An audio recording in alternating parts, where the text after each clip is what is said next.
ঠাকুর, শ্রী রামকৃষ্ণ, মা ও স্বামীজির চরণে প্রণাম জানিয়ে শুরু করছি কথামৃত থেকে পাঠ। আজ শোনাব শ্রীমকথিত শ্রী শ্রী রামকৃষ্ণ কথামৃতের প্রথম ভাগের চতুর্থ খণ্ডের তৃতীয় পরিচ্ছেদ। আগের দিন শুনিয়েছিলাম দ্বিতীয় পরিচ্ছেদ। অনুগ্রহ করে পুরোটা মন দিয়ে শুনবেন। যদি ভালো লাগে একটি লাইক করে আপনাদের বন্ধু বান্ধব আত্মীয় স্বজন এবং রামকৃষ্ণ অনুরাগীদের শেয়ার করে দেবেন।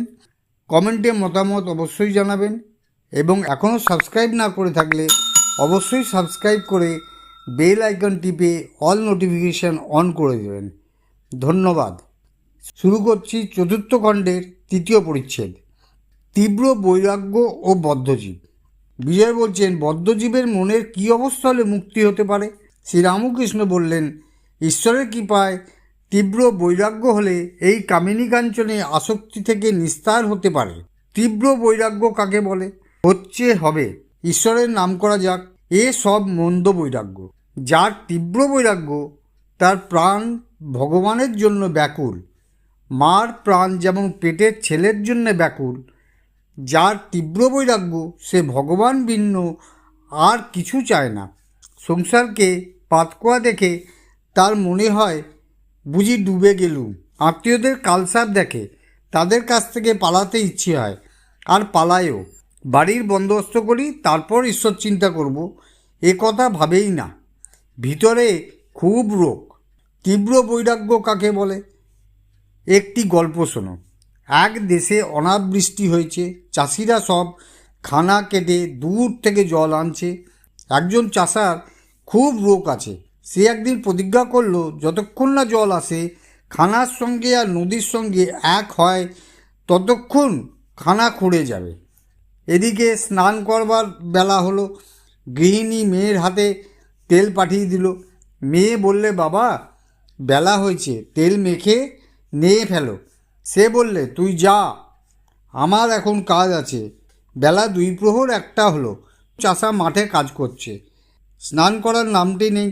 তার স্ত্রী তখন মাঠে এসে বললে, এখনও নাও নাই কেন? ভাত জুড়িয়ে গেল। তোমার যে সবই বাড়াবাড়ি, নাহয় কাল করবে, কি খেয়ে দেই করবে। গালাগালি দিয়ে চাষা কোদাল হাতে করে তাড়া করলে আর বললে, তোর আক্কেল নেই, বৃষ্টি হয় নাই, চাষবাস কিছুই হলো না, এবার ছেলেপুলে কি খাবে? না খেয়ে সব মারা যাবি। আমি প্রতিজ্ঞা করেছি মাঠে আজ জল আনবো, তবে আজ নাওয়া খাওয়া কথা কব। স্ত্রী গতিক দেখে দৌড়ে পালিয়ে গেল। চাষা সমস্ত দিন হাড় ভাঙা পরিশ্রম করে সন্ধ্যার সময় খানার সঙ্গে নদীর যোগ করে দিলে। তখন একধারে বসে দেখতে লাগলো যে নদীর জল মাঠে কুলকুল করে আসছে। তার মন তখন শান্ত আর আনন্দপূর্ণ হলো। বাড়ি গিয়ে স্ত্রীকে ডেকে বললে, নে এখন তেল দে আর একটু তামাক সাজ। তারপর নিশ্চিন্ত হয়ে নে খেয়ে সুখে ভোঁস ভোঁস করে নিদ্রা যেতে লাগলো। এই রোগ তীব্র বৈরাগ্যের উপমা। আর একজন চাষা, সেও মাঠে জল আনছিল। তার স্ত্রী যখন গেল আর বললে, অনেক বেলা হয়েছে, এখন এসো, এত বাড়াবাড়িতে কাজ নেই। তখন সে বেশি উচ্চবাচ্য না করে কোদাল রেখে স্ত্রীকে বললে, তুই যখন বলছিস তো চল। সকলের হাস্য। সে চাষাল আর মাঠে জল আনা হলো না। এটি মন্দ বৈরাগ্যের উপমা। খুব রোগ না হলে চাষার যেমন মাঠে জল আসে না, সেইরূপ মানুষের ঈশ্বর লাভ হয় না। তৃতীয় পরিচ্ছেদ আপাতত এখানেই শেষ হলো। নমস্কার।